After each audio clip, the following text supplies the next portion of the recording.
Been thinking about money for a long time, really, it's best to think of money as an information system, primarily an information system for labor allocation. And for practical purposes, it exists in a series of heterogeneous databases, very different databases in bank mainframes around the world. It moves quite slowly in reality. It seems to move fast sometimes, and it does with PayPal, which is real time.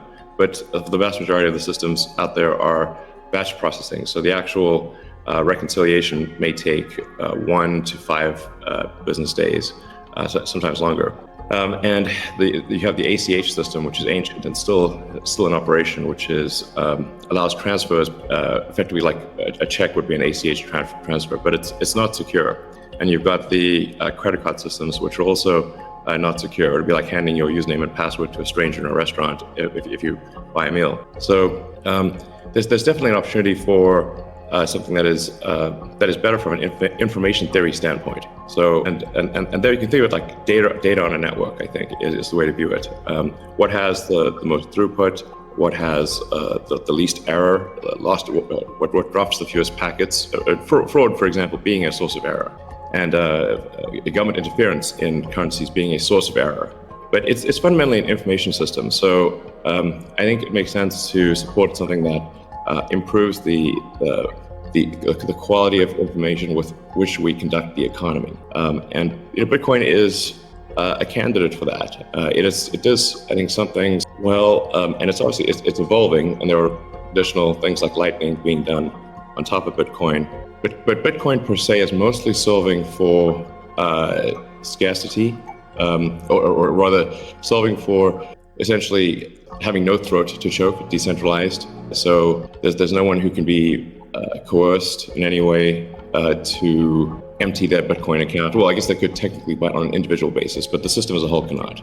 And it has an open ledger, which is also quite good. But transaction volume is low. Transaction cost is high, and usability for the average person is not yet very good. But it has a lot of potential. And I should say that, like, I'm not, and I apologize for taking a long time, but there certainly is a lot to say. In general, I'm a supporter of Bitcoin and the idea of cryptocurrency in general. But as I've said publicly, we do need to watch out for crypto taking, especially Bitcoin, using proof of work to maybe use energy that's maybe a bit too much and not necessarily good for the environment. So, but on balance, I support Bitcoin, and I'm not an investor. The only publicly traded stock I own is Tesla, and the only significant thing I own outside of Tesla is my SpaceX stock.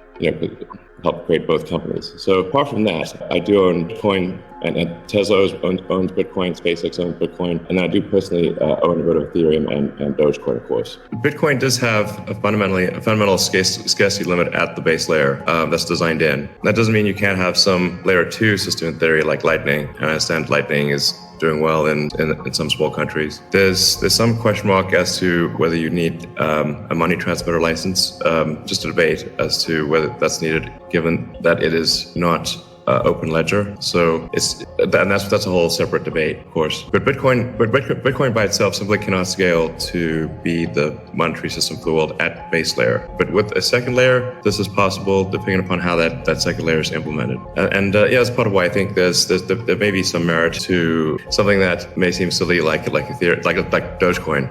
I think Ethereum also, like I said, the three things I own outside of SpaceX and Tesla, and also obviously it's Neuralink and Boring Company, but of any significance are Bitcoin by far, and then some Ethereum and some Doge. So if the price of Bitcoin goes down, I lose money. I'm not sort of, I might pump, but I don't dump.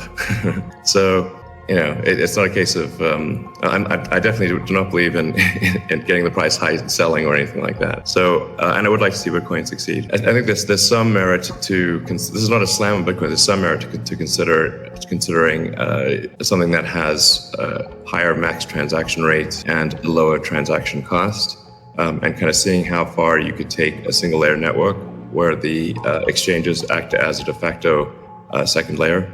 I think you can probably take that further than people realize, and as bandwidth increases over time, latency decreases. SpaceX's Starlink is actually playing a role in this, And I think long-term, people will probably have, access to worldwide access to gigabit level connectivity at low latency, and so at low cost. And so then, your base layer could do a lot of transactions if you take that into account. Yeah, but like I said, Bitcoin with a layer 2 system, so they could scale to do a vast number of transactions. Same goes for Ethereum.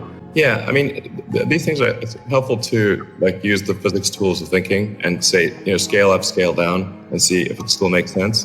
So if scaling up the transaction block doesn't make sense, why don't you scale it down and have it be, so that somebody, with a laptop from 2008 can still run a Bitcoin node. Why not slow it down? Oh, you want to slow it down? Well, maybe you're at the wrong number then. The reality is, the average person is not going to run a Bitcoin node. So this is and Bitcoin, it was a lot of clever ideas, but these parameters were set, I don't know, in 2008 or something, maybe 2009. And there've been some improvements since then, but not a lot. So it's sort of there was still in 2008 there was still a non-trivial number of people on modems. So now it is quite common to get 100 megabit connection just for a house. Some houses have gigabit connections, and that trend is obviously in the direction of higher bandwidth and lower latency. And if somebody else doesn't do it, Starlink certainly will. So I have high confidence that you will be able to maintain a decentralized finance system while still having a much bigger blockchain, aka ASCII text ledger, a hash ledger. You can make the hash ledger bigger without suffering from decentralization as the average connectivity improves, obviously. I had this idea, which is kind of off the wall, but let's say you need a little space heater, and normally your space heater would just be pure entropy. But what if that space heater was also a Bitcoin, Ethereum, Doge mining node? Pick your currency, and so then you'd be heated up, and you would also mine your crypto and have connectivity in one. Oh, I think. I think there's Doge has the Doge community. I think is somewhat irreverent, obviously, and has great memes and loves dogs, and I love dogs and memes, and it doesn't take itself too seriously, I think there's Occam's razor, which is the simplest answer is the most likely. It's a summary of Occam's razor. The simplest answer is the most likely one. Then there's a friend of mine came up with a variant on that the most ironic outcome is the most likely one.